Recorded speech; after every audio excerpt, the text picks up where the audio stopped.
Kumusta mga bata? Samahan niyo ako sa pagtuklas ng mga bagong mundo sa pamamagitan ng pagbabasa ng mga kwento. Ang kwentong babasahin natin ngayon ay Si Kabugwason at ang mga bituin. Isang gabi, habang maliwanag ang buwan, nakasimangot si Ason habang tinatanaw ang kalangitan.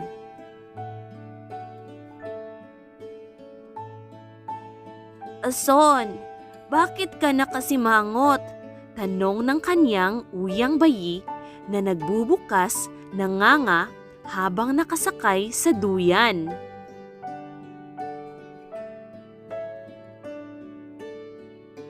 Nilingon niya ang matanda at sinabihan na tuwing nakakakita ako ng bilog na buwan at mga bituin ay nalulungkot ako.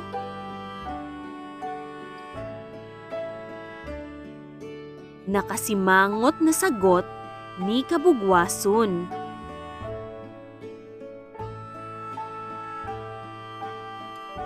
Tiningnan niya ang kaniyang apo at ngumiti.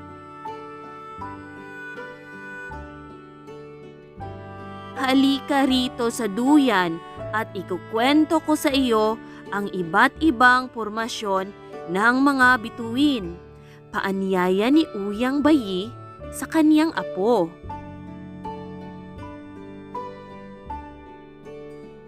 "Sige, ulang, makikinig ako ng mabuti sa iyo."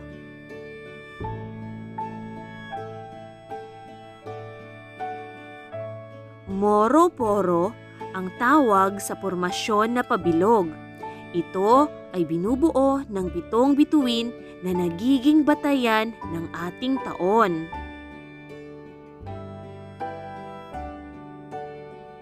Balatik ang tawag sa pormasyon ng mga bituin na kahugis ng armas na ginagamit sa panghuhuli ng baboy ramo.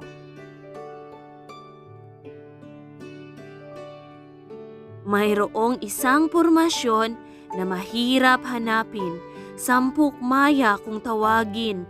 Madalas itong makita sa gitna ng balatik at moro-poro.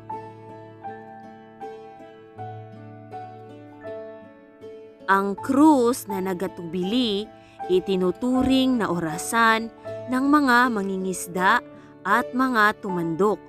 Kung ito'y nakabaliktad, ibig sabihin 3:00 na ng umaga.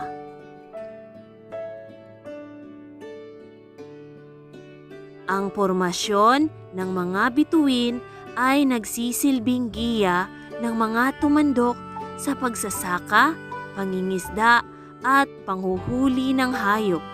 Dagdag pa ni ulang bayi.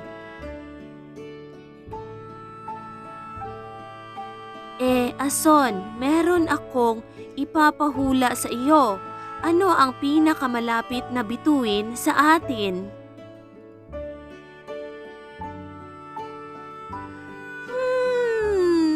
Hindi ko po alam kung ano, ulang. Nahihirapan sa pag-iisip si Kabugwason.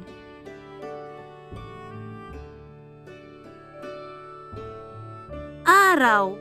Ang araw ay isa ring bituin. Ito ang pinakamalapit sa atin.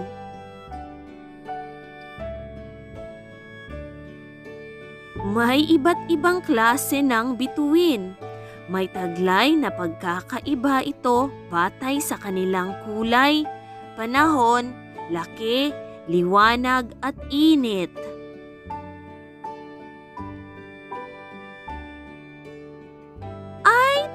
Ulang, ang araw ay isa ring bituin? Oo, Ason. Kulay dilaw at mapula-pula ang bituing ito na siyang nagbibigay liwanag sa ating mundo.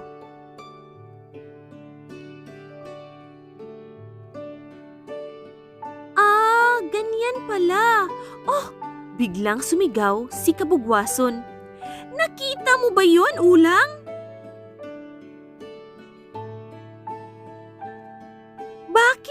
nahuhulog ang mga bituing iyon. Lumaki ang mga mata ni Kabugwason sa kaniyang nakita.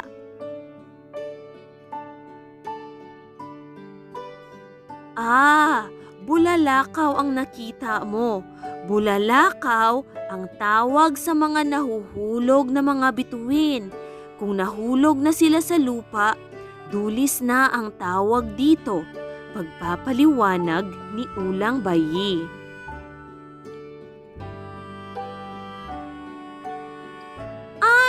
Ganun pala. Madami akong natutunan ngayong gabi. Ano pa, Ulang? Gusto ko pang makinig sa'yo.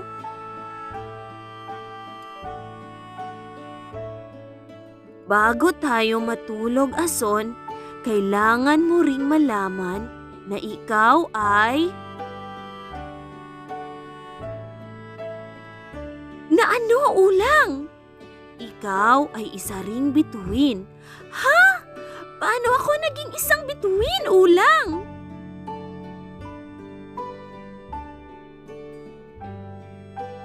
Ang iyong palayaw na ason ay nanggaling sa salitang kabugwason.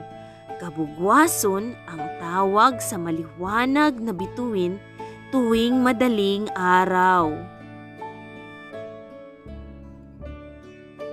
Para sa akin, isa ka ring pinakamamahal na bituin na iniwan sa akin ng iyong nanay at tatay, pagpapaliwanag ni Ulang Bayi. Miss na miss ko na talaga sina nanay at tatay, kaya pala lagi akong nalulungkot tuwing nakakakita ako ng buwan at mga bituin, sabi ni Kabugwason. Ason, sa iyong pagkalungkot ay tandaan mo na palagi kang ginagabayan ng iyong nanay at tatay. Isa sila sa mga libo-libong mga bituin na nagkikislapan sa gabi, pagpapaliwanag ni Ulang Bayi.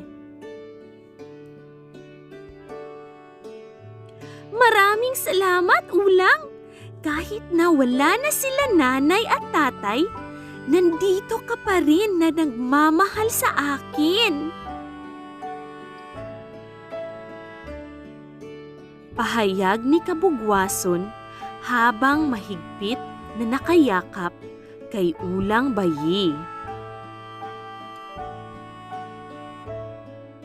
At yun ang kwento ni Kabugwason at ng mga bituin.